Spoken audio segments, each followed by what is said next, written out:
मेरे गुरुदेव की महिमा बड़ी अद्भुत निराली है। मेरे गुरुदेव की महिमा बड़ी अद्भुत निराली है भर जाती वो सब झोली जो जन्मों से ही खाली है भर जाती वो सब झोली जो जन्मों से ही खाली हैं। यहाँ तम की नहीं सत्ता, यहाँ हर दिन दिवाली है। यहाँ तम की नहीं सत्ता, यहाँ हर दिन दिवाली है। भराया लोक अंतर में नजर में प्रेम लाली है।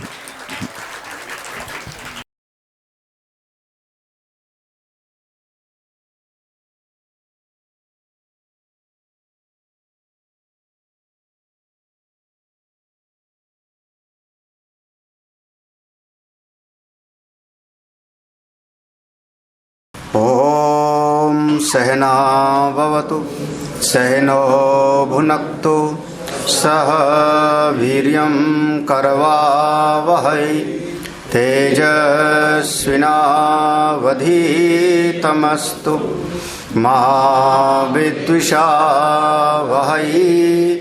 ओम शांति शांति शांति।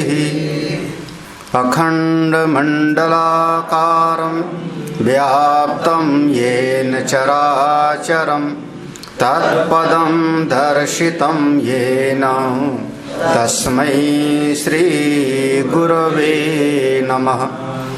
अज्ञानतिमिरान्धस्य ज्ञानाञ्जनशलाकया चक्षुरुन्मीलितं येन तस्मै श्रीगुरवे नमः।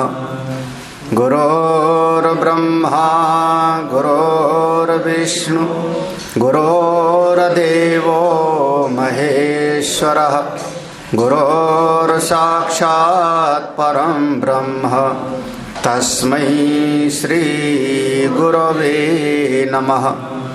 त्वमेव माता च पिता त्वमेव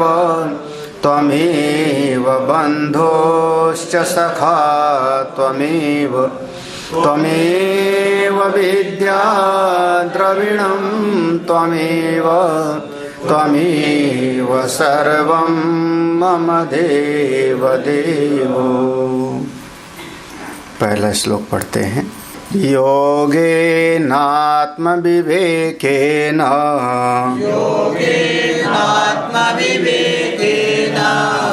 द्वैतमिथ्यात्वचिन्तया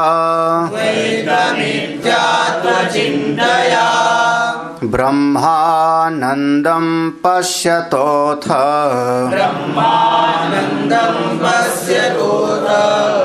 विद्यानन्दो निरूप्यते।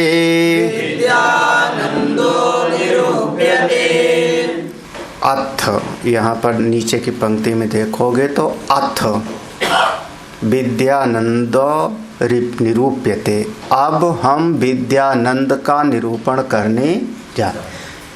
इस वाक्य को लेकर के हम इसको कहते हैं प्रतिज्ञा वाक्य। जो करने चल रहे हैं उसके लिए प्रतिज्ञा संकल्प वाक्य है, प्रतिज्ञा वाक्य है। अथ विद्यानंदो निरूप्यते। अब हम विद्यानंद का निरूपण करने जा रहे हैं। अथ माने अनंतर भी होता है। इतना करने के बाद, जैसे हम कहते हैं भोजन करके फिर आता हूँ, तो एक क्रिया को करने के बाद दूसरी क्रिया का बोध होता है। वह थोड़ा विश्राम करके फिर कार्य को करता हूँ, तो एक क्रिया के उपरांत दूसरी क्रिया का बोध होता है। तो यहाँ पर एक आनंतर्य का भाव है कि इतना अध्ययन करने के बाद आगे का आप पढ़ते हैं। इतना पढ़ने के बाद, इतना समझने के बाद किसको समझ लिए हो? तो कहा योगेन, योगेन नंबर 1। फिर दूसरा है आत्म विवेकेन, दो चीज हो गया। तो ये जो पहला प्रकरण था ब्रह्मानंद का, इसमें 3 विभाग था ना, ब्रह्मानंद, विषयानंद और ब्रह्मानंद, विद्यानंद और विषय। तो ब्रह्मानंद के अंतर्गत योगेन ब्रह्मानंदम पश्यतः, ऐसा लगाओ, योगेन ब्रह्मानंदम पश्यतः। योग के द्वारा हमने ब्रह्मानंद का अनुभव किया, साधन करके हमने अपनी आत्मा के सुख का अनुभव किया, थोड़ी उपासना करके भक्ति करके हमने अपनी आत्मा के आनंद का अनुभव किया। तो ये योगेन ब्रह्मानंदम पश्यतः, योग के द्वारा, साधन के द्वारा हमने अपने आत्मा का अनुभव किया, सुख मिला। अच्छा, जब साधन के द्वारा कर लिया तो दूसरा आत्म विवेकेन ब्रह्मानंदम पश्यतः। अब देखो दोनों को लगाओ, योगेन ब्रह्मानंदम पश्यतः, योग के द्वारा ब्रह्मानंद को देखा, फिर आत्म विवेकेन, दूसरा प्रकरण था इसमें आत्मानंद का। ब्रह्मानंद के अंतर्गत 3 हुआ था ना, योगानंद, आत्मानंद। तो योगानंद में क्या देख लिया, योगिक साधन के द्वारा। फिर आत्म विवेकेन, आत्मानंद में क्या देखा, आत्म विवेकेन ब्रह्मानंदम पश्यतः, आत्मानंद में विवेक शक्ति के द्वारा अपने स्वरूप का थोड़ा सुख मिला। देखो दोनों चीज, योगेन में साधना अभ्यास से हो गया और आत्म विवेकेन इसमें विवेक प्रधान हो गया, ज्ञान प्रधान हो गया। तो यहाँ साध्य जनित सुख की प्राप्ति हो गई ब्रह्मानंद का। तीसरे में क्या कहा, द्वैत मिथ्या तो चिंतया। फिर हम जितना नाम रूप का द्वैत है, जितना कुछ हमको बाह्य जगत में दिखाई पड़ता है, उस सब के मिथ्यात्व का चिंतन करते चले गए तो अनुभव किसका हुआ, एक तत्व का। सारा नाम रूप मिथ्या, जो दिखाई पड़ रहा है सो झूठ, जो दिखता है सो झूठ, जो जानते हो सो झूठ। दुनिया में अपने से बाहर जिस चीज को आपने छू करके जाना, देख करके जाना, चख के जाना, वो सब का सब झूठ। जब सारा का सारा मिथ्यात्व का निश्चय हो गया तो एक चीज का हुआ कि जो अधिष्ठान है वह नित्य समरस है। तो द्वैत के मिथ्यात्व का निश्चय हुआ और अपने आत्मा के अद्वैत स्वरूप का निर्णय हो गया। तो तीसरा प्रकरण हो गया अद्वैतानंद। ठीक है ना, द्वैत मिथ्यात्व चिंतया ब्रह्मानंदम पश्यता। तो ये तीनों का लिए एक ही श्लोक में सब बता दिया, योगानंद, आत्मानंद और अद्वैतानंद। तो योगानंद में साधना के द्वारा, आत्मानंद में विवेक के द्वारा, और जो अद्वैतानंद था उसमें द्वैत मिथ्यात्व के चिंतन के द्वारा। द्वैत मिथ्या और एकमात्र अधिष्ठान ही परम सत्य है, इसके द्वारा ये 3 चीजों का हमने निरूपण कर दिया, आपने समझ लिया। तो अथ अब इतना समझने के अनंतर, इसके बाद अब हम आपको विद्यानंद का निरूपण करने जा रहे हैं। प्रतिज्ञा वाक्य हो गया। अब आगे बढ़ें, इसके पहले एक चीज को थोड़ा सरल भाषा में समझ। हम सबके भीतर, हमारा अंतर्यामी होते हैं ना, तो इसी से शुरू करते हैं, है ना। उनके भीतर जब प्रवचन करेंगे तो कहेंगे जीव को 2 ही चीज की अभिलाषा होती है, एक हमको सुख की प्राप्ति हो और दुख हमको कभी प्राप्त न हो। आत्यंतिक सुख की प्राप्ति और आत्यंतिक दुख की निवृत्ति, यही जीव का परम लक्ष्य है। हम सब यही चाहते हैं। अब इस प्रकरण में चूंकि ये आनंद प्रकरण का विभाग है, पूरा का पूरा ये 5 का विभाग में आनंद लगा हुआ है, तो यहाँ पर ये दोनों तरीके से निरूपण किया जाएगा। सुख और दुख क्या चीज है। जब हम सुख प्राप्त करेंगे तो दुख का अभाव हो जाएगा, दुखाभाव। दुख चला जाएगा तो हम सुख प्राप्त कर लेंगे। जैसे जब अंधकार चला जाएगा तो प्रकाश होगा, या प्रकाश होगा तो अंधकार चला जाएगा। क्या कहें, सही क्या होगा? प्रकाश होगा तो अंधकार चला जाएगा, या अंधकार चला जाएगा तो प्रकाश होगा। जो उसी प्रकार से ये दो तरह की बातें हो गई कि एक कहते हैं दुख चला जाएगा तो सुख आएगा, दुख के अभाव पर सुख की प्राप्ति, या दूसरा कहो सुख की अनुभूति तो दुख का गमन। ठीक है, तो हमको दोनों चीज को समझना पड़ेगा कि सुख किसको कहते हैं और दुख किसको कहते हैं। आगे का पूरा प्रसंग इसी विषय पर आधारित है। अब आगे हम अभी तक बहुत ज़्यादा वेदांत का रहा ना, नाम रूप अधिष्ठान आधार ऐसा सब पढ़ते थे। अब ये दोनों प्रकरण बहुत आसान हैं। क्यों आसान है? कि हम सबके रोज के अनुभव हैं, हमारे मन के रोज के अनुभव की बात है, इसलिए बहुत आसान है। जैसे एक हमको इस जगत में 4 प्रकार से सुख दिखाई पड़ता है। सुख का अगर हम वर्गीकरण करते हैं तो 4 तरीके से हम सुखी होते हैं। पहला सुख है, बता ही देते हैं, पहला सुख है, अब वो मत पढ़ देना, पहला सुख निरोगी काया, नहीं हम वो नहीं कहना चाह रहे हैं। हाँ हाँ, आप लोगों को तो बस वही रट्टू तोता लगा हुआ है। हाँ, क्यों महात्मा लोगों का शरीर बीमार है तो क्या सुखी नहीं हो? पहला सुख निरोगी काया, दूजा सुख घर में हो माया, ठीक है ना, तीसरा पुत्र हो आज्ञाकारी, चौथा घर में हो कुलवंती नारी। तो जो जंगल में महात्मा बैठे उनके पास तो कुछ नहीं है। हाँ, ना कुलवंती नारी है, ना आज्ञाकारी पुत्र है, ना माया है और ना शरीर निरोग है। महात्मा लोग भी दवाई खाते हैं, वो अपने आनंद में है, अपनी मस्ती में है। रमण महर्षि को कैंसर हो गया, सुखी है कि दुखी?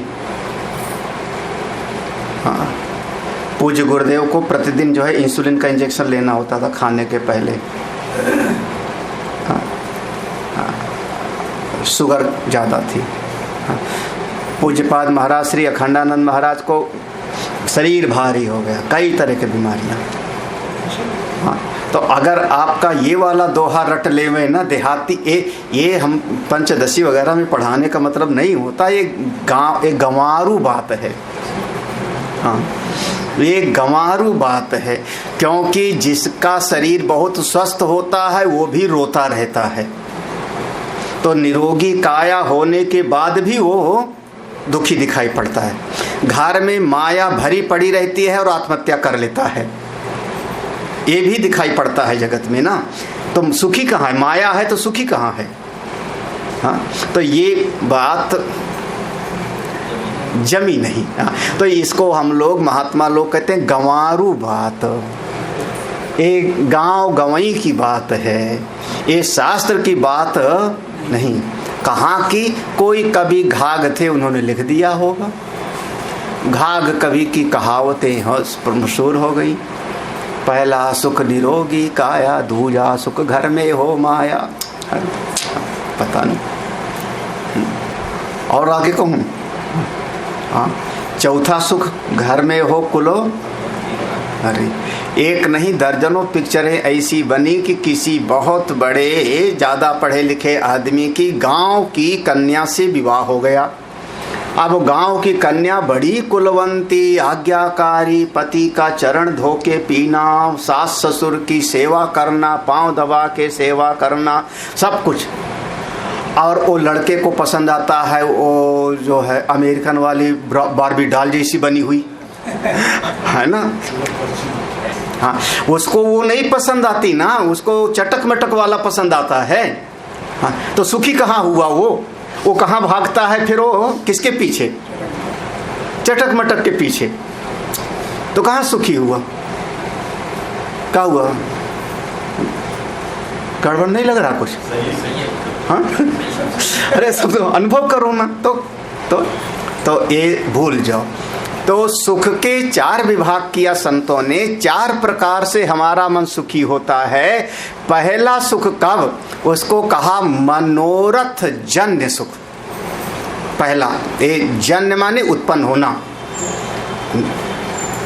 जन्य मनोरथ जन्य सुख। मनोरथ जन्य सुख माने कभी कभी जीव ये मन रूपी रथ पर चल के कल्पना करता। मनोरथ ना, मन ही है रथ जिसका, मन ही जिसका रथ है। तो कौन सा अच्छी अच्छी कल्पनाएं करता है और उससे वो सुखी हो जाता है। फिर हम 1 बीघा जमीन खरीदेंगे, फिर उस 1 बीघा जमीन में 4 कमरे होंगे, बरामदा के साथ होगा। तो एक कमरा हम संतों के निवास के लिए रखेंगे, एक कमरा जो है महंत की कुटिया होगी, है ना, है ना, है कुछ नहीं अभी कागज में भी नहीं, मन है, मनोरथ। हाँ, मनोरथ जन सुख हो रहा है ना, और मन में ही वो कल्पना करके और फिर उसका अच्छा भी लगता है। ऐसा हो जाएगा तो क्या बात होगी। और केवल हमने महात्मा का दिया, आप गृहस्थी लोग तो मनोरथ जन्म में ही पड़े रहते हैं। हाँ, फिर ऐसा हो जाएगा तो हम सुखी हो जाएंगे। कैसा हो जाएगा? तो बच्चा कहता है बचपन में जिसको देखो वही पानी ला, एक काम कर दे, सब आदमी बता बता के काम दे दे करके, जिसको सुनो अभी बच्चा है समझता नहीं, अभी अरे मैं बच्चे हूँ थोड़े, हाँ जब बड़ा हो जाऊंगा तो बताऊंगा। बेचारा बच्चे का सुख किस में है? जब बड़ा हो जाए, अब बड़ा हो जाऊंगा तो बड़ा हो जाऊंगा तो बड़ा हो जाऊंगा। तो बचपन में जिसको देखो वही डांटता रहता है, जहां खड़े हो जाओ, चलो उठो, बात सुनते हो, काम करो, जा करके पढ़ो लिखो, राम राम। कल फिर उसके बाद कब? जब नौकरी मिल जाएगी तब सुखी हो जाऊंगा। हाँ, अभी अभी अभी तो इसको स्कूल की किताब पढ़ना है, लेकिन नौकरी मिल जाएगी तब बताऊंगा सबको, सबको आटे दाल का भाव पता लग जाएगा। हाँ, फिर नौकरी के बाद अभी कहाँ चल रहा है आपका सब उधेड़ बुन? मन के भीतर मनोरथ जन। फिर जब तक घर में रहना है झेल लेता हूँ मम्मी पापा की बात, क्या करूं, घर में रहना हो जाने तो शादी फिर बताता हूं फिर लेके उड़ जाऊंगा। तो राम राम। फिर तो ये सब अपने मनोरथ का एक, कल्पनाओं का एक सुख है, इसका नाम हुआ मनोरथ जन्य सुख। हाँ, अब कभी देखना, सभी के मन की जो कल्पनाएं होती हैं वो सारी कल्पनाएं अधूरी हो जाए ऐसी बात नहीं है। आज तक कोई ऐसा नहीं कह सकता कि मेरे मन में जितनी कल्पनाएं हुई थी उनमें से कोई भी पूरी नहीं हुई, ऐसा कोई नहीं कह सकता। हाँ, 2-4 पूरी होती हैं, 80-90 पूरी नहीं। 2-4 तो पूरी होती है। ये रिकॉर्ड है, 100 कामनाओं में से कोई एक व्यक्ति नहीं कह सकता कि हमारी एक भी पूरी नहीं। 2-4 पूरी होंगी, 8-10 पूरी होगी, 80-90 नहीं हुई, ठीक है ना।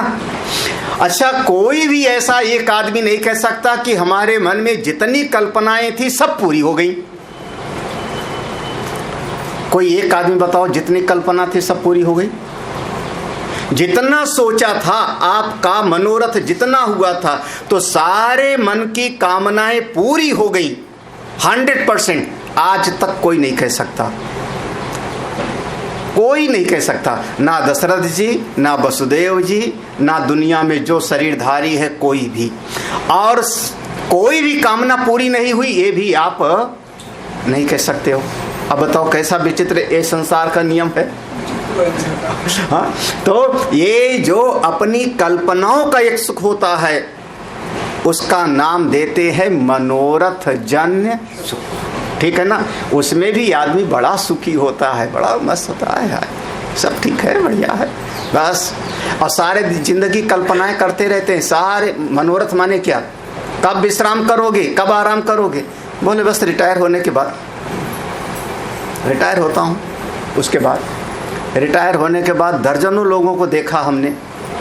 हाँ, अभी कल ही किसी को डांटा हमने। हाँ, दर्जनों लोगों का रिटायर होने के बाद आप कब? बोले लड़का शादी करने के लिए तैयार नहीं हो रहा है। हाँ, आप बताओ शादी कर ले हुए तो मैं सुखी हो जाऊं। फिर उसके बाद अब एक कल्पना बढ़ती जाएगी ना। फिर अब क्या चाहिए? एक पोता चाहिए कि पोती चाहिए, कि बेटी की शादी हो जाए, देवते की शादी हो जाए, आपका ये मनोरथ चलता ही रहता है। ये कभी भी पूरी तरह से 100% कभी किसी का पूरा हुआ नहीं, और 2-4 तो पूरा तो हो, लेकिन इसमें भी जीव सुखी हो जाता है। ये पहला सुख मनोरथ, ठीक है ना। अब इसके आगे बढ़ो। जब आदमी ने मनोरथ किया तो ऐसे परिश्रम भी करेगा, मन में कल्पनाएं आई तो परिश्रम भी करेगा, मेहनत करेगा। जो मेहनत करेगा तो कुछ न कुछ तो कामना इसकी पूर्ति होगी। मैंने कहा 2-4% तो पूरी होगी, तो उसमें उसको उपलब्धि होगी। वो जमीन खरीद लेगा, वो घर बना लेगा, वो नौकरी प्राप्त कर लिया। अब भीतर दूसरा सुख आएगा, नाम है अभिमान जन्य सुख। हमारे पास में 5 बीघा जमीन है, हाँ, केवल अभिमान का सुख है और कोई नहीं। हाँ, हमारे पास 5 बीघा जमीन है। किस बात का सुख? अनाज का दाना कितना मिलता है? बोले दुकान से खरीद के आता। क्यों? गांव में जमीन है, हम भाई लोग उस पर अपना करते हैं, कमाते खाते हैं। हाँ, आप लेने चले जाओ, हाँ, लगभग सभी के लगभग हाँ, अरे जितनी दादी दादियां हैं, आपको किस काम का? आपके काम तो 2 रोटी और 2 धोती आ रहा है, बाकी किसका? आप माने बैठो कि 5 बीघा जमीन है हमारे पास। तुम्हारे पास क्या? बेटे बहू ने ले लिया है, अब तुम्हारे पास क्या है? तो किस बात का सुख है तुमको? हमारे पास 5 बीघा जमीन है। बोले 4 बेटे हैं मेरे पास, 4 बहुए हैं, रोटी अपने हाथ बनाना पड़ता। किस बात का सुख है? जब कोई मिल गए तो बैठ के बातें करो, काहे का? बोले अभिमान जन सुख। ठीक है ना, समझ में आ रहा है ना? अभिमान जन। बैंक वाले को अनुभव होगा, जिसको एफडी बना के आपने दे दिया, अब उसके पास में सुख काहे का है? सब लोग रखवाए हों, अच्छा एफडी बना के रख दिया, हाँ, आपके पास एक कागज का टुकड़ा ही तो है ना, इतना ही तो है, हाँ, बाकी पैसा कहाँ पर है? बैंक में। तो काहे का सुखी हो रहे? और कई बार ऐसा हुआ, बैंक में पैसा रखे हैं, एफडी रखी हुई, और महात्मा राम राम नाम सत्य हो गए। जो 90,000 करोड़ बड़ा है, चुप रहो, अभी आया 90,000 करोड़ अनक्लेम्ड, मतलब कोई उनका दावेदार ही नहीं है, तो ढेर बना के ला रहे। तो जितने समय तक वो पैसा की एफडी रखे रहा, जो भी आदमी, किसी को बताया नहीं, चुपके चुपके। किस बात का सुख है? अभिमान, मेरे पास इतना है, इसका नाम हुआ अभिमान जन सुख। ठीक है ना, 2 बात हो गए, मनोरथ जन और अभिमान। 2 सुख आप लोग अनुभव कर लेना, ज्यादातर आपके जीवन में होगा। अब और आगे बढ़ो। तीसरी श्रेणी आती है, जो चीज आपको प्राप्त थी, जो उसको आप अपनी समझते थे, उसमें कुछ चीज का आपने उपयोग किया। आपने गेहूं चावल ले आए, उसका भोजन किया, कुछ वस्त्र आपने खरीद लिया, कोई पैसे से कोई चीज को आपने क्रय कर लिया, तो उसका आपने उपयोग किया। तो अब तीसरा सुख हो जाएगा, इसका नाम होगा भोगजन्य सुख। भोगजन्य, आप खा के सुखी हुए, आप पहन करके सुखी हुए, आप बढ़िया सी कोई चीज का उपयोग करके सुखी हुए। हमारे पास में ऐसा बढ़िया चश्मा है, हमारे पास में इतना बढ़िया जूता है, हमारे पास में इतना बढ़िया वस्त्र है, ब्रांडेड चीज है। किसका सुख हो रहा है? अब इसका ये भोगजन्य सुख हो रहा है। ठीक है ना, भोग करके सुखी। 3 प्रकार का हो गया, मनोरथ जन्य, अभिमान जन्य, भोगजन्य। ठीक है ना। चौथा सुख, कभी कभी किसी को, जैसे कोई रोज अपना आसन प्राणायाम करे, रोज करता है, योगा करता है, आसन करता है, प्राणायाम करता है, या कोई आदमी रोज सवेरे जा कर के 2-3 किलोमीटर घूम करके आता है, घूमने का अभ्यास है, तो किसी कारण से एक दिन योग ना कर पावे, कोई मेहमान आ गए या कहीं बाहर जाना पड़ा, तो एक दिन वो आसन प्राणायाम नहीं कर पाया, तो भीतर उसके कोई कमी होती है, अंदर कोई खलबली होगी कि आज हम ये वाला रोज का दिनचर्या हम ठीक से नहीं कर पाए। पूजा करना होगा, मंत्र का जाप करना है, तो रोज रोज करते करते उससे आपका हृदय संतुष्ट होता है। चलो कल 5 माला किए थे, आज 7 माला कर लिए, अंदर संतुष्ट हो गए। हाँ, किसी कारण से एक दिन ना कर पाओ, तब भीतर उतना अच्छा नहीं लगेगा, आज हमारी दिनचर्या छूट गई, आज किसी कारण से रह गया। तो ये जो रोज रोज करके आप खुश होते हो कि चलो बहुत बढ़िया आज इतना कर लिया, इसका नाम हुआ अभ्यास जन्य सुख। हाँ, ये 4 प्रकार का सुख हो गया, अभ्यास जन्य सुख। अरे कई बार कभी कभी ऐसा भी होता है कि किसी को सत्संग की कोई बात समझ में नहीं आती। हाँ, पंचदशी तो औरों भी समझ में नहीं आता है। हाँ, हाँ, सत्संग की कोई बात नहीं समझ, लेकिन रोज सत्संग में आते हैं, रोज सत्संग में आते हैं, रोज सत्संग में आते हैं, तो भले न समझ में आवे, मन संतुष्ट हो जाएगा कि हम सत्संग में गए थे, पुण्य तो मिला, कान तो हमारे पवित्र। किसी कारण से एक दिन ना आ पावे, एक दिन ना आ पावे, कोई मेहमान आ गया, कोई और कारण आ गया, तो मन के भीतर अच्छा नहीं लगेगा। अरे रोज हम सत्संग में जाते थे, आज हमारा सत्संग छूट गए। ठीक है ना? तो ये जो प्रतिदिन आने का एक अभ्यास बन गया सत्संग में, इससे भी हृदय सुखी होता है। इसका नाम हो जाएगा अभ्यास जन सुख। हाँ, अरे अभ्यास जन सुख बहुत तरीके से हो सकता है, आप लोग जीवन में ढाल के देख लो। हाँ, योग का, ध्यान का, घूमने का, तो उसको उसी में सुख मिल रहा है ना। किसमें? अपने योगा में। अब ये मत कहना कि वो जगत को मिथ्या समझ लिया या आत्मा का ज्ञान हो गया या मुक्त हो गया, लेकिन वो उसी में सुखी हो रहा है। एक दिन अगर ना कर पावे तो उसको लगेगा कि आज हमारा योगा अभ्यास छूट गया। क्या हो गया? अभ्यास जन सुख। तो 4 प्रकार का सुख हो गया। ये 4 प्रकार से प्राणी अपने जीवन में सुखी होता है।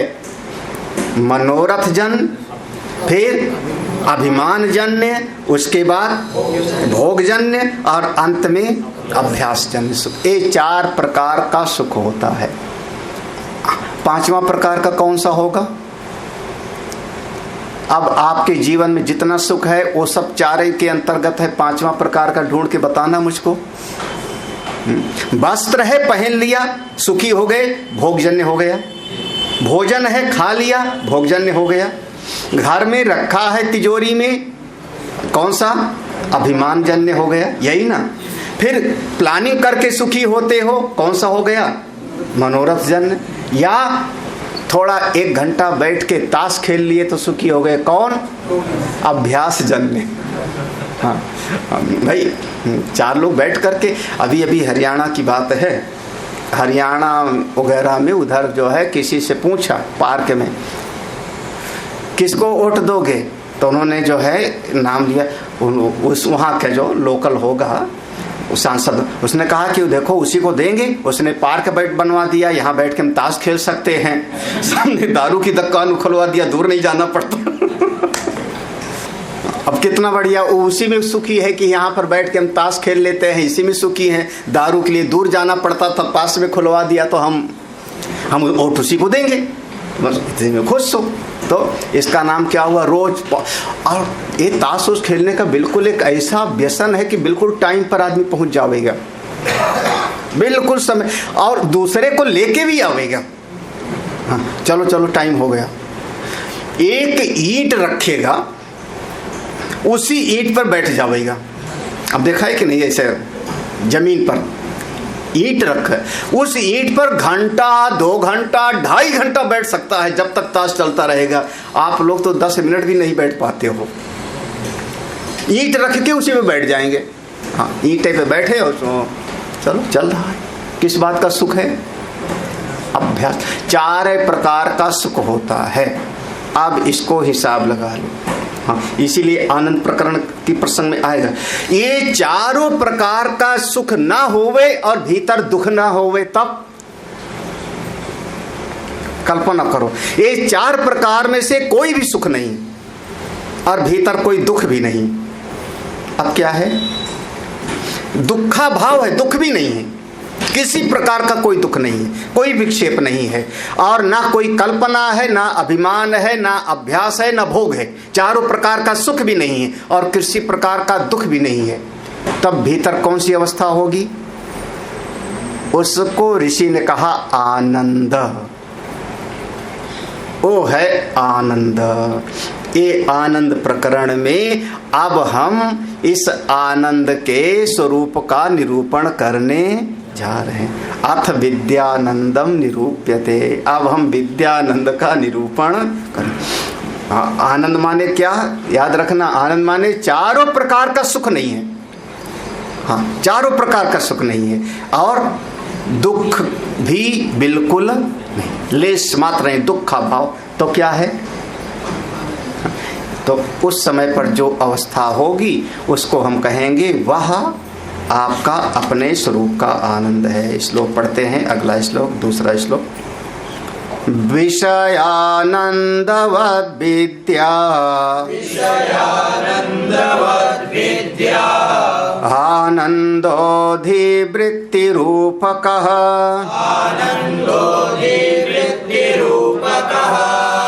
दुःखाभावादिरूपेण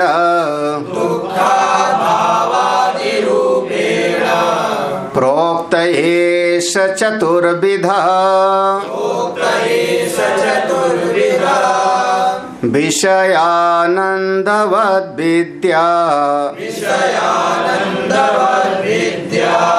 आनंदोऽधिवृत्तिरूपकः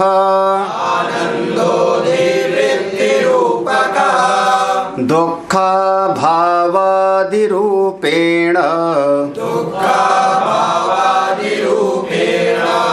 प्रोक्त एष चतुर्विधा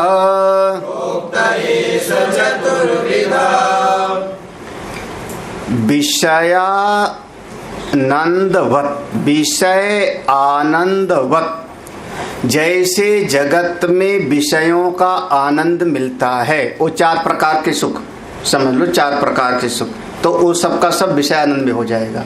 क्योंकि मनोरथ भी किया तो किसका? विषय का।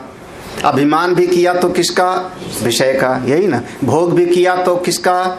विषय का, यही ना। अभ्यास भी किया तो वो भी अभ्यास भी एक हो गया विषय। जैसे आपने भ्रमण किया, जाप किया, योगा किया, तो वो भी एक हो गया विषय। तो विषय आनंदवत, जैसे बाह्य जगत में ये विषयों का आपने आनंद प्राप्त किया, उसी प्रकार से ये विद्यानंद को भी समझो। विद्यानंदो, उसी प्रकार से विद्यानंद को भी समझो। कैसे? धीवृत्ति रूप का। क्योंकि विषयों के आनंद में भी विचार चलते हैं। धीवृत्ति माने वृत्तियों का प्रवाह होता है, आपकी भीतर बुद्धि की वृत्ति चलती है, और उसी प्रकार से ये विद्यानंद में भी वृत्ति आपकी चलती है। विषयों के आनंद में आपने विषय को आधार बना करके अभिमान बनाया, अभ्यास बनाया, और आत्मचिंतन में आपकी वृत्ति आत्मा का चिंतन करती है, आपकी वृत्ति भगवत भाव का चिंतन करती है। लेकिन अब आपके भीतर वृत्ति चलती है, वृत्ति का अभाव नहीं, गहरी निद्रा वाली स्थिति नहीं है। धी वृत्ति रूपिका माने वृत्तियों का अभाव नहीं है। हाँ, जैसे कई बार पढ़ा ना, ध्यानम निर्विषयम मन। निर्विषय मन का नाम ही ध्यान है, यही ना। वो वाली स्थिति नहीं है। विद्यानंद किसको कह रहे हैं? अब देखो, ये बात यहाँ समझने की है थोड़ा सा। अभी पंचदशी है, आंख बंद करके आपने वृत्तियों को रोक दिया, वृत्तियों को रोक दिया, तो आप समाधि में चले गए। ध्यान करते हुए आप अवस्था में चले गए, समाधि में चले गए, वृत्तियों को रोक दिया। तो वृत्ति अभाव हो गया। जितनी देर तक आपके भीतर कोई वृत्ति नहीं चली, उतनी देर तक आप अपने आत्मस्वरूप में अवस्थित हैं, समाधि में हैं। इसीलिए समाधि में दो स्थिति मानी जाती है, समाधि दशा और व्युत्थान दशा। फिर समाधि से उठेगा तो अपनी दिनचर्या करेगा, संध्या बंदन करेगा, गायत्री जाप करेगा, वो सब ऐसा करेगा, वो व्यवहार करेगा। तो वहां पर वृत्ति को शांत कर दिया तो समाधि में, अब वृत्ति जग गई तब बाह्य जगत में अपनी दिनचर्या को वो यथावत करेगा, वैसा करेगा। लेकिन बाहर के जगत में जब वृत्ति से व्यवहार करेगा तो उसको ये अनुभव में होगा कि ये मित्र है, ये शत्रु है, ऐसा करना चाहिए, ऐसा नहीं करना चाहिए, ये अपना है और ये अपना नहीं, ये वृत्ति में उसके चलता रहेगा।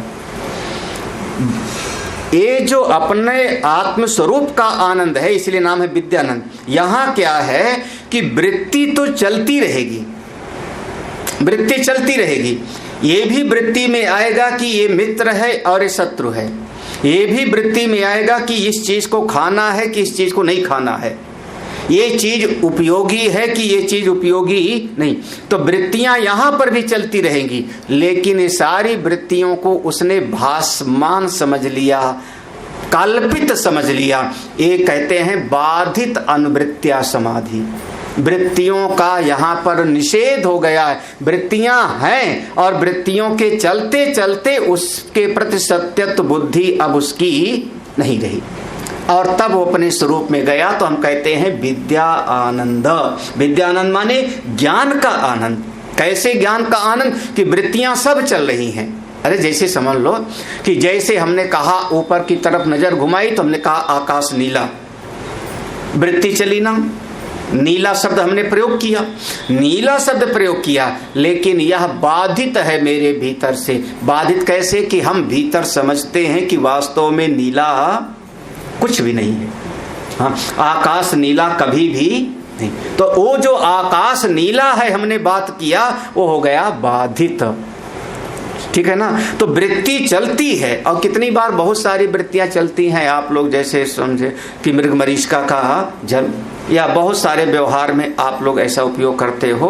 तो वृत्ति चलते हुए भी अब उस वृत्ति के प्रति सत्यत्व बुद्धि नहीं है।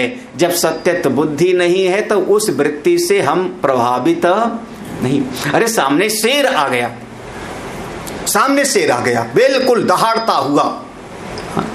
हाँ, वृत्ति में तो आएगा कि नहीं, शेर आया, और तब तक आवाज समझ में आई कि नहीं ये तो मामा है जो वैसे चमड़ा पहन के आ रहा है। हाँ, ऐसे पहले डराने के लिए चमड़ा वमड़ा पहन लेते थे, कुछ कपड़े वगैरह। हाँ, अब वो कपड़ा वगैरह कोई पहन करके ये तो हमारा मामा जी है। अब अभी भी देखने में शेर दिखाई पड़ रहे हैं, हाँ, क्योंकि कपड़े वैसे पहन रखा है। लेकिन अब वो वृत्ति में क्या हो गया? बाधित हो गया। जब वृत्ति, अरे कितनी बार होता है, बच्चे घर में खेलने के लिए कितने सारे खिलौने रखते हैं। ये कार है, हाँ, आजकल जो है नकली मोबाइल भी आता है ना बच्चों को। लेकिन बच्चे भी बहुत बुद्धिमान हैं, वो नकली मोबाइल नहीं पसंद करते, है ना, असली वाला लाओ। हाँ, और ज़्यादातर मम्मियों के मोबाइल पर बच्चों का कब्जा होता है ना। तुम भी तो चलाते होंगे थोड़ा सा। कौन सा देखते हो? सीचन, वो देखते हैं। हाँ, और भी देखते होंगे कार्टून। हाँ बिल्कुल, ज़्यादातर। तो अब बच्चों को नकली मोबाइल दे दो तो मोबाइल वो भी है, लेकिन ना ये वाला नहीं। तो क्या हो गया? वहां पर आपने शब्द प्रयोग किया मोबाइल, लेकिन शब्द प्रयोग करते हुए भी वृत्ति में मोबाइल शब्द आया, लेकिन फिर भी भीतर क्या समझते हो? ये असली नहीं। हाँ, नकली फल रखा है, नकली सांप रखा है, नकली चीजें रखी हैं, आप देखते हो तो कहते हो बिल्कुल ज्यों का त्यों बनाया है। हाँ, लेकिन भीतर भाव क्या है? ये असली नहीं। तो ऐसे ही बुद्धि की वृत्तियां चलती हैं। विद्यानंद, यहाँ पर सावधानी रखना कि वो जैसे विषयानंद में जैसे वृत्ति होती है, बिल्कुल उसी प्रकार से विद्यानंद में भी वृत्ति होती है। बस इतना है कि विषयानंद में वो अभिमान बना के सुखी हो रहा है, उसको सत्य मान के सुखी हो रहा है, अभ्यास करके भोग करके सुखी हो रहा है, उसमें सत्यत्व बुद्धि है। और ये विद्यानंद में सत्यत्व बुद्धि बिल्कुल नहीं, लेकिन वृत्ति दोनों में है। अगर ये चीज है, वृत्ति के रहते हुए भी आप अपनी आत्मा का अनुभव कर लिए, तो फिर आप चलते फिरते अपने आत्मस्वरूप में रमण कर सकते हो। नहीं तो ध्यान में बैठोगे तो आनंद, और ध्यान से उठ गए तो मन विक्षिप्त हो जाएगा। हाँ, यही ज्यादातर योग के मार्ग में यही, समाधि दशा में रहोगे तो भीतर आनंद है, जगत का विस्मृत कर दिया, बड़े सुखी, लेकिन जब जग गए तब राग द्वेष अपने पराये सब खड़ा हो जाएगा। सब वृत्तियों के रहते, सारा जगत रहते, सब काम करते हुए भी आप बिल्कुल सबसे निर्लिप्त हो। ये बोध कैसा? विद्यानंद। आप बिल्कुल इस स्थिति का, इसको कहते हैं साधो सहज समाधि। चलते फिरते बात करते हुए, कभी आपने सुना हो कि महाराष्ट्र में एक दिव्य विभूति थी, वो उपलों के लिए लड़ रही थी। सुना है? नाम भी सुना है, जनाबाई। हाँ, उपलों के लिए लड़ रही थी। हाँ, तो लड़ाई करते हुए भी अपनी आत्मा में है ना। राम जी युद्ध करते हुए भी अपने स्वरूप में है। भगवान श्री कृष्ण मारते हुए भी मरवाते हुए भी, दोनों। हाँ, महाभारत में मरवाते हैं और जरासंध के सामने मारते हैं। हाँ, सब समय पर करते हुए भी क्या है अपने आप में? सच्चिदानंद परब्रह्म परमात्मा है। विद्यानंद वो स्थिति है, ये आपकी सारी वृत्तियां ज्यों की त्यों चलती रहती हैं और अपने स्वरूप में चले जाते हैं। इसीलिए बहुत बढ़िया शब्द है, विषयानंदवत विद्यानंदा धी वृत्ति रूप कहा। यहाँ वृत्तियों का अभाव नहीं है, वृत्तियां चलती हैं। अभाव किसका है? दुखा भावादि रूपेणा। दुख नहीं है। क्या बात है। हाँ, पेड़ दिखाई पड़ रहा है, दुख नहीं है। हाँ, कल पेड़ हरा भरा था बिल्कुल, आज पेड़ सूख गया, दुखा भाव, दुख नहीं है, होता है। अब क्या करूं, न जाने कितने हमारे लगाए पेड़ और अब सब कट गए हमारी आश्रम में। हरिद्वार के आश्रम में काट दिया, क्योंकि बिल्डिंग बनानी थी तो उन्होंने कहा काटना पड़ेगा। तो यहाँ के आश्रम में, यहाँ वो बनना है, वहाँ हम ही ने लगाया वहाँ पे, और हम ही काट दिए। तो था तो भी कट गया, तो भी भीतर कोई ही दुख नहीं। ये जगत बिल्कुल ज्यों का त्यों व्यवहार करते रहते हैं। और सही कहूँ तो आया राम गया राम, ये सृष्टि संयोग और वियोग चलता रहता है। संयोगा विप्रयोगांता, ये सब मिलता रहता है, बिछुड़ता रहता है, आता रहता है, जाता रहता है। आप अपने स्वरूप में मस्त रहो, अपनी महिमा में मस्त रहो। जब कोई मिलेगा व्यवहार कर लेंगे, कोई मिला हालचाल पूछ लेंगे, चाय पी लेंगे, पिला देंगे, व्यवहार निभा लेंगे। भीतर से चिपकेंगे नहीं, भीतर से हम सब करते हुए भी बिल्कुल तटस्थ हैं, सब करते हुए भी। हाँ, घृणा करते हुए भी, प्रेम करते हुए भी, हाँ, लड़ाई करते हुए भी, सब। हाँ, अपने आप को तटस्थ रखना है। धी वृत्ति, बिल्कुल वृत्तियां होती हैं, लेकिन दुखा भाव आदि, दुख का अभाव है। क्या दुख का अभाव है? अब इसको ले आओ भगवान राम के जीवन में। शाम को कहा गया, कथावाचक लोग सुनाते हैं ना, शाम को कहा गया सवेरे आपको राजा बनाया जा, तो व्यवहार करते हैं वैसे। फिर वो अपना सारा का सारा जो विधि विधान है उसका पालन करते हैं। गुरुदेव की पूजा किया, क्योंकि गुरुदेव सूचना देने आए थे, उनको प्रणाम भी किया। हाँ, गुरुदेव का पूजन किया, गुरुदेव से ये भी बोला कि गुरुदेव आप क्यों आए, हमको बुला लेते। व्यवहार वही कर रहे हैं, भीतर कोई प्रसन्नता नहीं है ना। सवेरे कहा जाता है आपको वनवास जाओ, परिस्थिति बदल गई, रात में वनवास जाने के लिए तैयार हैं, भीतर से कोई दुख भी नहीं। देखो वृत्ति है। शाम के समय में जब सामने आए तो पहचाना ना कि ये गुरु जी हैं, हमारे वशिष्ठ जी हैं, पहचाना तब तो वृत्ति है। रात में वृत्ति। कौशल्या अम्बा के सामने गए, प्रणाम करके निकले, क्योंकि माता पिता को प्रणाम करने का नियम था भगवान का। मातु पिता प्रातः काल उठ कई रघुनाथा, मातु पिता गुरु। तो सवेरे जैसे कौशल्या अम्मा को प्रणाम करने गए, उठते ही, तब तक भगवान राम को पता ही नहीं था। कौशल्या अम्बा कहती कुछ खा लो, आज तो बड़ा वो होगा, समय लग जाएगा राज्याभिषेक में। हाँ, भगवान राम बिल्कुल तटस्थ हैं। वृत्ति है कि माँ है, प्रणाम करना है, और भीतर बिल्कुल शांत है। उधर दूसरी माँ है, वो कहती वनवास जाओ, बलकल पहन लो, कपड़े उतार दो। वृत्ति है और भीतर बिल्कुल दुख, वो स्थिति लानी है। हाँ, आंख बंद करके सो जाने का नाम समाधि नहीं है। आंख बंद करके और वृत्तियों का अभाव कर दिया और आप ज्ञानी हो गए, बोले देखो कुछ उनको, वो तो पागल आदमी कर लेगा, पगलेट है।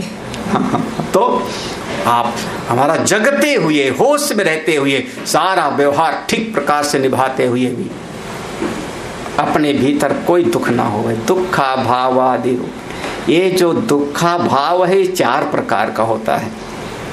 प्रोक्त ऐसा चतुर्विधा, हमने सुख के 4 विभाग बताया ना, तो अब दुख के भी 4 विभाग सुन लो। दुख के अभाव, दुख का अभाव 4 प्रकार का होता है। दुखा भाव 4 प्रकार का होता है। दुखा भावश्च कामाप्तिः, कृत्कृत्यो अहमित्यसौ, प्राप्त प्राप्यो अहमित्येव, चातुर्विध्यम् उदाहृतम्। हाँ, ध्यान से समझना। अब ये 4 प्रकार से, चातुर्विध्यम, 4 प्रकार से दुखा भाव की स्थिति होती है। हाँ, मतलब दुखा भाव माने दुख नहीं है, दुख नहीं। कैसे? पहला, दुखा भावश्च, इसको कहते हैं निषेध वृत्ति से। निषेध वृत्ति से मेरे जीवन में कोई दुख नहीं है, इसका नाम क्या हो गया? दुखा भाव। हमारे जीवन में कोई दुख नहीं। वो वाली बात नहीं, किसी ने पूछा कैसे हो, तो आदमी ने कहा ठीक है। कैसे हो? सब कुशल? बोले हाँ हाँ सब ठीक ठाक है, गुरुजी आपकी कृपा से सब। वो वाला नहीं, भीतर से उसकी अनुभूति है कि कोई हमको दुख नहीं, कोई दुख नहीं। इसका नाम हुआ दुखा भाव। पहला थोड़ा सा ऐसी चीज है ये, ऐसा समझिए कि जब सारे जगत का झूठापन सिद्ध हो गया, झूठापन सिद्ध हो गया, काहे के लिए दुखी हूं? किसके लिए रहूं? किसके लिए रहूं? हाँ, झूठी चीज के लिए कि सच्ची चीज के लिए? हाँ? अगर सच्ची चीज के लिए रोते हो तो आपके भीतर अभी विद्या का जन्म नहीं हुआ, आपके भीतर अभी ब्रह्म विवेक जगा नहीं, सत्संग आपने सुना नहीं क्योंकि उसको सच्चा माना।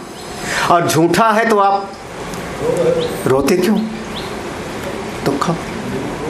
हाँ, झूठा है तो मूर्खता है। हाँ, तो मेरे कन्हई का जीवन है कि कभी रोते ही नहीं। अब उस सुदामा वाला नाम न ले लेना। हाँ हाँ, अन्यथा कभी रोते ही नहीं, काहे के लिए रोना? एक बार रोया भी तो थोड़ा सा दिखाने के लिए, सुदामा वाला छोड़ के, वो तो नरोत्तम दास ने लिखा था। हाँ, बाकी भागवत में ऐसा नहीं है कि करुणा करके करुणा निधि, हाँ, वो सब जो है। और हुआ ऐसा कि वो थोड़ा सा कहानी में ऐसा आ जाता है कि भगवान चले गए थे हस्तिनापुर में। वहाँ पर सब का सब इनकी थोड़ा सा बवाल था उनके बुआ के लड़कों के बीच में। तो पांडव आदि को तो वहाँ संभालने चले गए थे। वहाँ संभालने गए तो यहाँ पर उनके ससुराल में डकैती पड़ गई। डकैती तब से पड़ती है भगवान के जमाने में। भगवान की ससुराल में डकैती पड़ गई। भगवान के ससुर का नाम था सत्राजित। भगवान की पत्नी कौन हुई? सत्राजित की कन्या सत्यभामा, है ना। तो उनके यहाँ डकैती पड़ गई और वो मणि चुराने के लिए उसमें समस्या छीना झपटी में जब कुछ हो गया तो उन्होंने उसको मारी डाला और सत्राजित मर गया, ससुर मर गया। तो जो सत्यभामा थी वो किसी से शिकायत नहीं किया। सवेरे जब पता लगा सवेरे मेरे पिता के घर में डकैती पड़ी, मार डाला मेरे पिताजी को, तो रथ पर बैठी हैं 2-4 दासियों को लेकर के द्वारका से सीधा चल पड़ी हस्तिनापुर। बात है कि सुख में भी अगर कहें तो किसको, दुख में भी कहें तो किसको, ये ध्यान होना चाहिए। जैसे भागवत में उत्तरा का भी वर्णन आता है ना, जब परीक्षित गर्भ में थी, प्रार्थना किससे? भगवान। सत्यभामा किसी से कुछ नहीं कहती, रथ पर बैठी सीधे हस्तिनापुर पहुंची, द्वारका से हस्तिनापुर, भगवान को जाकर के बताने का। उस समय मोबाइल नहीं था कि 2 मिनट में पहुंच जाएगा मैसेज। हाँ, तो जब हस्तिनापुर पहुंची और भगवान को बताया कि हमारे पिताजी को ऐसे ऐसे मार डाला इन लोगों ने, तो वहाँ भगवान नौटंकी में रोए हैं। हाँ, और भाई हाँ अब वहाँ पर क्या कहें, बहुत अच्छा हुआ। और असल में वो मारा इसीलिए गया क्योंकि भगवान का ही किसी समय उसने अपमान किया था, भगवान पर मणि की चोरी का कलंक लगवाया था, तो अपने कर्मों के कारण ही वो मारा गया, वही मणि के कारण वो मारा गया, उसी मणि के कारण वो मारा गया। तो ये जीव समझता नहीं जल्दी कि हमारे अपने ही कर्म हमारे सामने आ रहे हैं, मारा अपन। लेकिन भगवान उस समय भी, हाय मेरे ससुर जी मर गए, छोड़ूंगा नहीं जिसने मारा उसको, वो सब भीतर से नहीं बाहर से नौटंकी बस किया उन्होंने। और उसके बाद फिर कृतवर्मा शतधन्वा उनको दौड़ाया, मिथिला में जाके मारा एक को, शतधन्वा को। मिथिला 100 धनुष धारण करने वाला होता था। तो लेकिन भगवान के जीवन में कोई दुख, पहला दुखा भावश्च, पहला समझ दुख, ये निषेध मुख से, निषेध मुख से है, दुख का कोई यहाँ पर एहसास नहीं, दुखा भाव। कैसे? उस ज्ञान वृत्ति से समझ लिया है सबको, जगत को अनुभव। तब दूसरी स्थिति क्या है? कामाप्ति ही। कामाप्ति माने अरे जो जरूरत थी वो मिल गया ना, कामाप्ति। ये विधि मुख से सबसे ज्यादा सुख अपनी आत्मा से, आत्मा का ज्ञान तो हो गया। अपनी आत्मा के सुख में तो हम सब किस आत्मनस्तु कामाय सर्वम प्रियम भवति, सबसे ज्यादा प्रेम हम अपनी आत्मा को करते हैं, आत्मा का अनुभव हो गया। तब कामस्य आप्तिम जगता प्रतिष्ठाम। और जो ऐसे ज्ञान के मार्ग पर चलता है उसकी कामनाओं की पूर्ति होती जाती है अपने आप है। हाँ, कहते हैं जो भगवान की भक्ति करता है, भजन के मार्ग पे चलता है, अगर भजनानंदी होगा तो उसके पीछे ये प्रकृति कुछ चीजें लेके चलती हैं, प्रकृति पूरी सेवा करती है। कैसे? क्योंकि आप वो प्रकृति के स्वामी का ध्यान कर रहे हो ना, जगत के नियंता के साथ में आपने अपने मन को लगाया ना, तो ये शरीर जो है प्रकृति का हिस्सा है, तो प्रकृति इसकी सेवा करती। कैसे? कहा गया जो भजनानंदी होते हैं उनके पीछे पीछे मन चाहा भोजन, मन चाहा वस्त्र, मन चाहा स्थान और मन चाहा सम्मान, ये चारों चीज उनके पीछे पीछे चलता है, उनके पीछे पीछे। हाँ, किसके पीछे? जब चित्त वृत्ति आपकी वो नारायण के साथ लगी होगी तब, पहले नहीं। क्योंकि प्रकृति के स्वामी, अब भाई जैसे प्रकृति क्या है, पत्नी क्या है, परिवार की सेवा करती है, मेहमान आ गए तो सेवा करते हैं, यही ना। उसी प्रकार से सारी प्रकृति परमात्मा के लिए है, परमात्मा की सेवा है। दैवी हेसा गुणमयी मम माया दुरत्य, भगवान की माया है प्रकृति, भगवान की सेवा करती है। तो भगवान का जो अपना हो गया वो, भाई मेरे घर का जो स्वामी है, मेरे पति हैं, उनका मित्र कोई आ गया, बहुत नजदीकी आ गया, तो पत्नी उनको खिलाएगी पिलाएगी कि नहीं खिलाएगी? सारी प्रकृति फिर उनकी सेवा करती है। इसलिए कहा जाता है संतों के पीछे मन चाहा भोजन, मन चाहा वस्त्र, मन चाहा स्थान, मन चाहा सम्मान, सब कुछ मिलता रहता है। लेकिन अपने मन को उस परमात्मा के साथ जोड़ के देखे तो समस्त कामनाओं की पूर्ति स्वयं ही होती जाती है। हाँ, स्वयं ही होती जाती है। तो क्या, किसकी कृपा से? भगवान की कृपा से, इस ज्ञान की कृपा से। तो इतना देख करके भी ना लगे किसी का मन, तो फिर जगत में अनुभव करके। अब भाई ठीक है, ये महात्माओं की मौज है, क्या ठाठ है, और ठाठ है तो तू भी आ जा ना फिर। हाँ, तू भी आ जा। हाँ, काहे के लिए झंझट में जा रहा है तू दुनिया में? हाँ, देख रहा है कि नाना दुखी, मामा दुखी, मौसी दुखी, बुआ दुखी, फूफा दुखी, तो आ जा। बोले नहीं महाराज। हाँ, तो कामस्य आपति, देखो दो शब्द हो गया। हाँ, जब हम संसार को पकड़ने के लिए दौड़ते हैं ना, तो संसार पकड़ में आता होता नहीं। आप आगे आगे चलो, परमात्मा की तरफ चलो, तो परछाई के जैसे पीछे पीछे चलता है। हम दुनिया को पकड़ने नहीं चलते, दुनिया हमारे पीछे चलती है। तो दुखाभावश्च कामाप्ति, ए विधेय और निषेध। विधेय दृष्टि से कामाप्ति और निषेध की दृष्टि से दुखाभाव, ये दो स्थिति हो गई। उनके भीतर किसी प्रकार का दुख नहीं होता। दुख से मुक्ति, क्यों? सारी कामनाओं की पूर्ति हो गई, काहे का दुख? भीतर कोई दुख ही नहीं। तीसरा, भीतर क्या अनुभव हो रहा है? अनुभूति क्या हो रही है? कृतकृत्य अहम इति, अहम कृतकृत्य इति, इस समय मैं कृतकृत्य हूं। कृतकृत्य माने अब कृतकृत्य भयो मैं, जो करना था कर लिया, जो करना था कर लिया।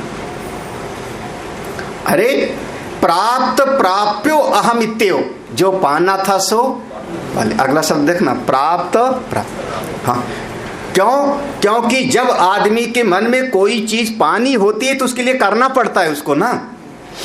पहले कोई कामना होगी तो कर्म का हेतु कामना है। अब हमको अमुक चीज चाहिए तो करना पड़ेगा। तो जो पाना था पा लिया, अब कुछ पाना शेष ही नहीं रहा। तो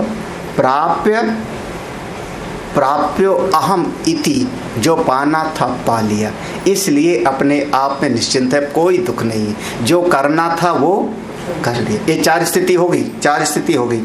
दुखाभाव, कामनाओं की, समस्त कामनाओं की पूर्ति, और जो करना था वो कर लिया। क्यों? अब कुछ करना बाकी क्यों नहीं है आपको?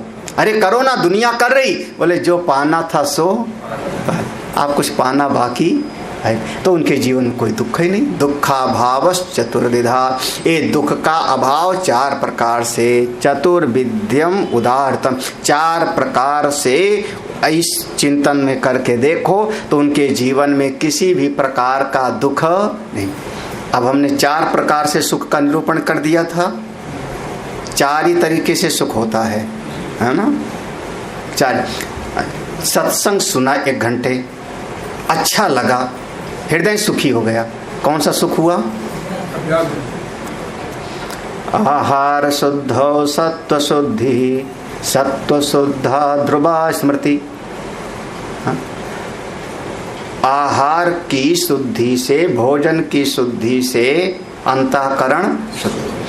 तो जहां पर आहार शब्द आया वहां पर आहार का अर्थ पांचों इंद्रियां जो आहार ले रही हैं उन्हीं का नाम है आहार। जो पांचों इंद्रियां आहारण कर रही हैं, ग्रहण कर रही हैं, तो आंख रूप रंग को ग्रहण कर रहा है, जिह्वा स्वाद को ग्रहण कर रही है, नासिका सुगंध दुर्गंध को ग्रहण कर रही है, ये आहार है ना।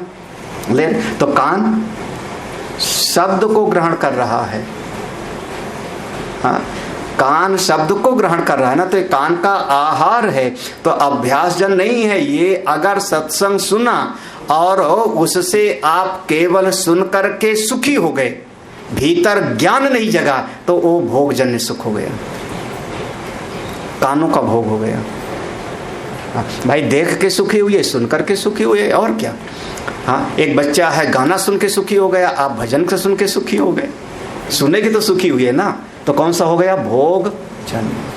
ये अपने जीवन में देखोगे तो चार प्रकार से सुख हैं, और दुख के अभाव को भी चार प्रकार से निरूपित किया।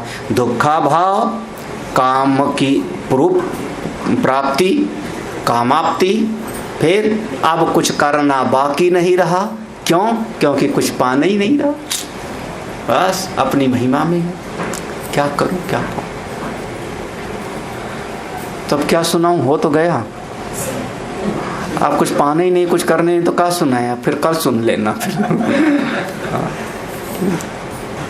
इसी का विभाग आगे विस्तार में बताएं। ये सूत्र है, पहला जो श्लोक है प्रतिज्ञा है, और एक दूसरा और तीसरा श्लोक जो है ये सूत्र रूप में है। इसका भाष्य अब आगे आएगा करीब 50 श्लोकों में, इसी का विस्तार है। ओम पूर्णमदः पूर्णमिदं पूर्णात् पूर्णमुदच्यते पूर्णस्य पूर्णमादाय पूर्णमेवावशिष्यते। ओम शांति शांति शांति। हरि ओम श्री गुरुभ्यो नमः। हरि ओम। मेरे गुरुदेव की महिमा बड़ी अद्भुत निराली है।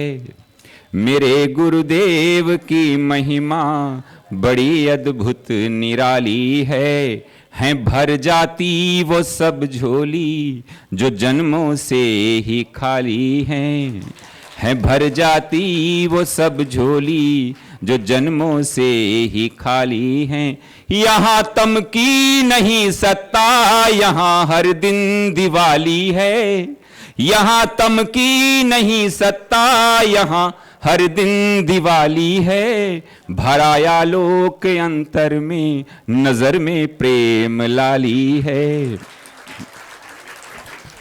फिल्मों की तर्ज पर मैं कुछ लिखता नहीं, गुरुदेव को पसंद भी नहीं है, शास्त्रीय आधार पर लिखाते हैं, लेकिन आज मैं कुछ प्रयास करता हूं। मेरे गुरुवर शिव त्रिपुरारी, जिनकी महिमा भारी नजर में छा गए हैं के दिल में समा गए हैं। हो मेरे गुरुवर शिव त्रिपुरारी, जिनकी महिमा भारी नजर में छा गए हैं के दिल में समा गए हैं। ओ मेरे प्यारे गुरुवर, जीवन बना था संग्राम रे। ओ मेरे प्यारे गुरुवर, जीवन बना था संग्राम रे। खिलती हुई सुबह भी लगती थी जैसे कोई शाम रे। भूल गए दुख दर्द बीमारी, मिट गई चिंता सारी, शरण तेरे आ गए हैं, प्रेम रस पा गए हैं। हो मेरे गुरुवर शिव त्रिपुरारी, जिनकी महिमा भारी नजर में छा गए हैं के दिल में समा गए हैं। आया जो दर पे तेरे, पाया परम की सौगात रे। आया जो दर पे तेरे, पाया परम की सौगात रे। हो गया उजाला मन में, बीती वो काली काली रात रे। जहां भी जाएं तुमको पाएं, नित्यानंद मनाए, शरण तेरे आ गए हैं, प्रेम रस पा गए हैं। गुरुवर की करुणा कृपा, मिट गए सब दुख द्वंद। धन्य धन्य तुम धन्य हो मेरे सद्गुरु अभया। परम पूज्य आनंद कंद सद्गुरुदेव भगवान के द्वारा संस्थापित आर्ष विद्या गुरुकुलम का अभी एक लघु परिचय आपको प्राप्त हुआ। आइए अब अपने सद्गुरुदेव भगवान की ही अमृतमयी वाणी में आर्ष विद्या गुरुकुलम की एक झलक देखते हैं। पूज्य गुरुदेव की कृपा से और परमपिता भगवान की कृपा से मन के भीतर एक भाव पैदा हुआ कि समस्त जीवों का हित हो, साधना के मार्ग पर सभी लोग अपने आगे बढ़ें। जो जीवन का परम प्रयोजन है, आत्यंतिक सुख की प्राप्ति और पूरी तरह से जीवन में से दुख की निवृत्ति, इसी उद्देश्य को लेकर के यह श्री शौनक आर्ष विद्या प्रन्यास नाम का एक संस्था गठित की गई सन 2002 में, जिसके अंतर्गत ये आश्रम का निर्माण 2002 से शुरू हुआ। साधना के इसमें 3 स्वरूप होते हैं। कर्म के मार्ग में साधना हो, इसके लिए यज्ञशाला का निर्माण किया गया।